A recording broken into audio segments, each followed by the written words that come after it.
ये कहानी कभी फिल्मों में नहीं आई, ना इस पर बड़े बड़े पोस्टर बने, ना किसी हीरो ने इसके लिए तालियां बटोरी।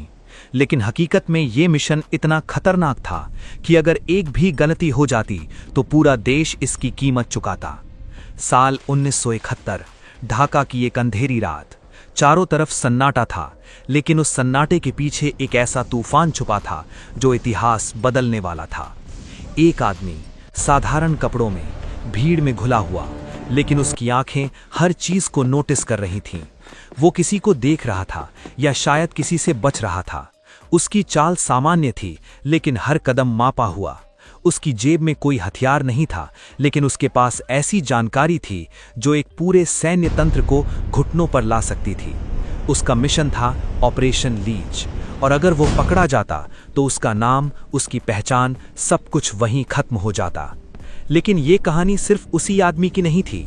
ये एक ऐसी परछाई की कहानी थी जो धीरे धीरे पूर्वी पाकिस्तान में फैल रही थी। उस समय पूर्वी पाकिस्तान सिर्फ एक भूगोल नहीं था, बल्कि एक दबा हुआ ज्वालामुखी था। लोग चुप थे, लेकिन उनके अंदर गुस्सा उबल रहा था। भाषा का अपमान, रोजमर्रा के जीवन में भेदभाव और हर स्तर पर अन्याय, ये सब सालों से जमा हो रहा था। और फिर 1970 के चुनावों ने उस ज्वालामुखी को हिला दिया। जनता ने अपनी आवाज दी, लेकिन सत्ता ने उसे दबा दिया। और फिर 25 मार्च 1971 की रात वो हुआ जिसने इस कहानी को हमेशा के लिए बदल दिया। गोलियों की आवाज ने रात की खामोशी तोड़ी। घरों में आग लगी, सड़कों पर खून बहा, और डर ने हर दिल में जगह बना ली। उस रात सिर्फ लोग नहीं मरे, भरोसा भी मर गया। लोग भागने लगे, हजारों नहीं, लाखों। कोई अपने परिवार को लेकर भाग रहा था, कोई सिर्फ जान बचाने के लिए। भारत की सीमाएं भरने लगी। हर दिन नए चेहरे, नई कहानियां और वही दर्द। भारत के सामने एक कठिन सवाल था, क्या सीधे युद्ध किया जाए? लेकिन यह फैसला इतना आसान नहीं था। दुनिया देख रही थी और हर देश अपने हितों के हिसाब से खड़ा था। ऐसे में एक ऐसा रास्ता चुना गया जो दिखाई नहीं देता था, लेकिन असर गहरा करता था।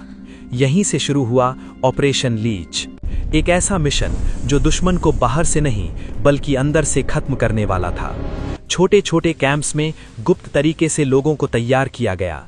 वो लोग जो कभी हथियार तक नहीं उठाते थे, अब युद्ध सीख रहे थे।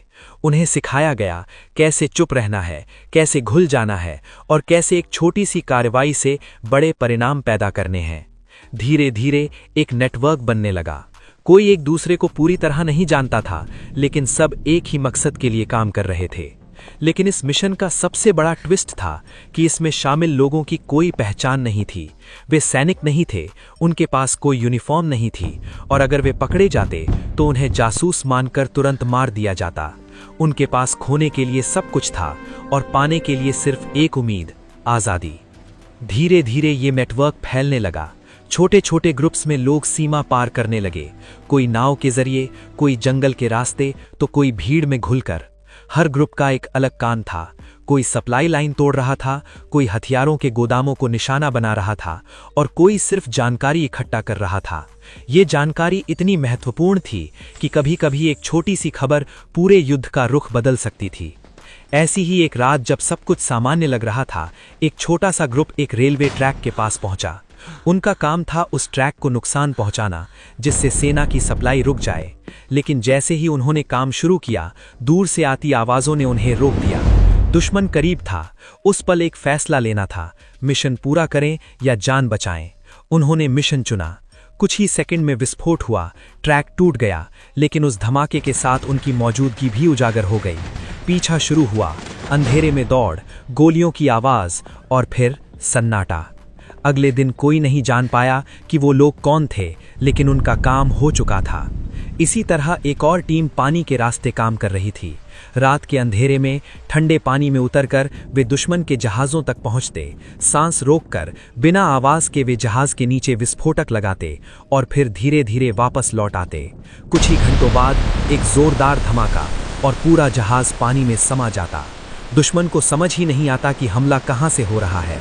धीरे धीरे ये मिशन सिर्फ आक्रमणों तक सीमित नहीं रहा, ये एक मनोवैज्ञानिक युद्ध बन गया। हर दिन छोटे छोटे हमले, हर रात एक नई घटना। दुश्मन के अंदर डर बैठने लगा। उन्हें लगने लगा कि दुश्मन हर जगह है, कोई भी कभी भी हमला कर सकता है। ये डर उनकी सबसे बड़ी कमजोरी बन गया। लेकिन इसी दौरान एक ऐसी घटना हुई जिसने इस पूरे मिशन को लगभग खत्म कर दिया था। एक संदेश जो सीमा पार भेजा जाना था, बीच रास्ते में ही गायब हो गया। कुछ घंटों तक किसी को कुछ समझ नहीं आया, लेकिन फिर खबर आई कि दुश्मन को शायद उस नेटवर्क की भनक लग गई है। अचानक कई जगहों पर छापे पड़ने लगे, लोगों को उठाया जाने लगा, और जो चुप नहीं रहे उन्हें हमेशा के लिए खामोश कर दिया गया। उस रात पहली बार ऑपरेशन लीच के कई हिस्सों को रोकना पड़ा, और ये सवाल उठने लगा, क्या दुश्मन सच के बहुत करीब पहुंच चुका है? उसी समय उस अनजान आदमी को एक और मिशन दिया गया। इस बार उसका काम हमला करना नहीं, बल्कि एक गद्दार को पहचानना था। शक था कि नेटवर्क के अंदर ही कोई ऐसा है जो जानकारी बाहर पहुंचा रहा है, लेकिन समस्या ये थी कि कोई भी किसी को पूरी तरह नहीं जानता था। हर चेहरा शक के घेरे में था, हर बातचीत अधूरी थी, और हर नज़र के पीछे डर छुपा था। उसने कई दिनों तक लोगों को देखा, उनके व्यवहार को समझा, और आखिरकार एक नाम सामने आया। लेकिन उसे खत्म करना मिशन का हिस्सा नहीं था। असली काम था उसे गलत जानकारी देना, ताकि दुश्मन खुद अपनी ही चाल में फंस जाए। कुछ दिनों बाद वही हुआ। दुश्मन ने एक बड़े ऑपरेशन की तैयारी की, लेकिन जिस जगह पर उन्होंने हमला किया वहां कुछ भी नहीं था। ये एक जाल था, और वे उसमें फंस चुके थे। उस दिन पहली बार ऑपरेशन लीच ने सिर्फ हमला नहीं किया, बल्कि दुश्मन की सोच को ही तोड़ दिया। अब उन्हें सिर्फ गोलियों से नहीं, बल्कि अपने ही फैसलों से डर लगने लगा था। लेकिन हर जीत एक कीमत लेकर आती थी। उसी दौरान एक छोटा सा ग्रुप जो महीनों से काम कर रहा था, अचानक संपर्क से बाहर हो गया। कोई संदेश नहीं, कोई निशान नहीं, जैसे वो कभी थे ही नहीं। कुछ लोगों ने कहा वे पकड़े गए होंगे, कुछ ने कहा उन्होंने खुद को खत्म कर लिया होगा ताकि राज बाहर ना आए। लेकिन सच क्या था ये आज तक कोई नहीं जान पाया।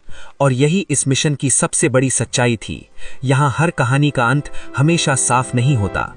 इसी बीच उस अनजान आदमी के जीवन में भी एक पल ऐसा आया जब उसे अपने मिशन और अपनी इंसानियत के बीच चुनाव करना पड़ा। एक गांव जो पहले से ही हिंसा का शिकार था, वहां उसे छुपना पड़ा। उस गांव में एक बूढ़ी औरत ने उसे बिना कुछ पूछे खाना दिया और सिर्फ इतना कहा, बेटा बस जिंदा रहना। उस पल उसे याद आया कि ये मिशन सिर्फ जीतने के लिए नहीं, बल्कि ऐसे ही लोगों के लिए था। लेकिन अगले ही दिन वही गांव दुश्मन के निशाने पर आ गया। आग, गोलियां, चीखें, और वो सिर्फ छुप कर देख सकता था। वो मदद नहीं कर सकता था क्योंकि उसका मिशन उससे बड़ा था। और शायद यही इस युद्ध की सबसे दर्दनाक सच्चाई थी। और इन सब के बीच में एक और सच धीरे धीरे सामने आ रहा था, जिसे बहुत कम लोग समझ पा रहे थे। ये सिर्फ एक युद्ध नहीं था, ये समय के खिलाफ दौड़ थी। हर दिन, हर घंटा मायने रखता था, क्योंकि जितना ज्यादा समय बीतता उतना ज्यादा नुकसान होता। उस अनजान आदमी को अब सिर्फ मिशन नहीं, बल्कि समय को हराना था। उसे ऐसी जानकारी जुटानी थी जो आने वाले युद्ध का रुख पहले से तय कर सके।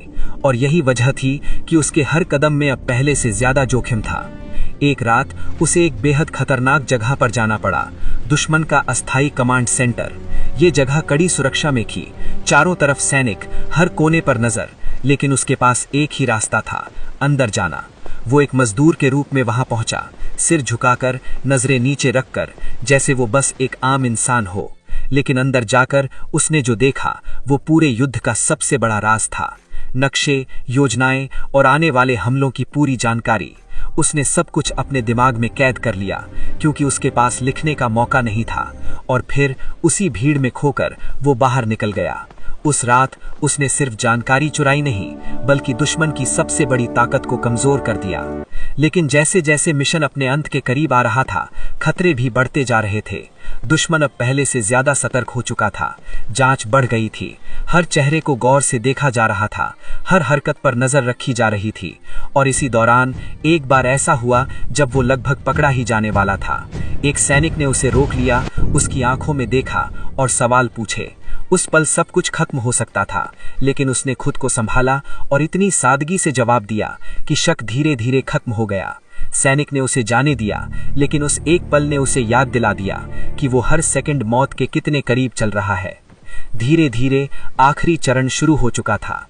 दिसंबर 1971, जब ये खामोश युद्ध खुली जंग में बदल गया।